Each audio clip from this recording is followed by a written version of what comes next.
President Donald Trump in a televised interview Wednesday said he would have liked to have served in the U.S. military but not during the height of fighting in Vietnam because I was never a fan of that war. The comments came during a sit-down on Good Morning Britain at the end of Trump's visit to London this week. Trump said that he would have been honored to enlist in the armed forces but that I think I'm making up for not serving, as we're rebuilding the military as we never have before. Trump received 5 deferments during the height of the Vietnam War. 4 were for education, while the 5th was a medical waiver for bone spurs in his feet. Trump's former lawyer, Michael Cohen, testified before Congress in February that the injury was made up so Trump could avoid the draft. Asked about whether he wished he had served in Vietnam, Trump said that it was a terrible war and he did not support U.S. efforts there. Nobody had ever heard of Vietnam, he said. What are we doing? So many people are dying. What is happening over there? This wasn't like, I'm fighting against Nazi Germany. We were fighting against Hitler. I was like a lot of people.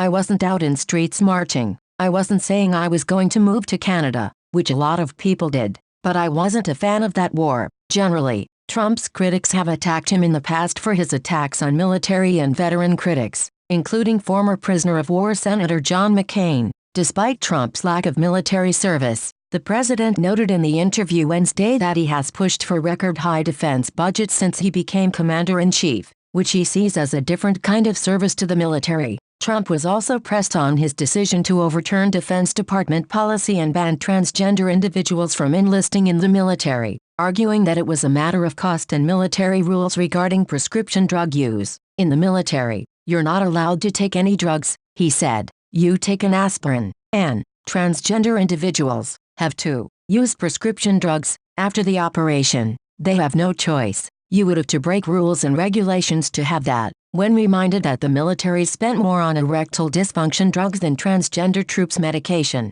Trump repeated that you have to stick by the standard. They blow it out of the water. Officials from the Palm Center, which advocates for LGBT service members, said the comment shows Trump's ignorance about the realities of military service and regulations, as well as a lack of knowledge of the science and medical research on transgender people. They noted that many troops take prescription drugs and the rules Trump seemed to refer to involve illegal substances, not doctor-approved medication. Trump is traveling to France later this week to participate in ceremonies honoring the 75th anniversary of the D-Day landings there.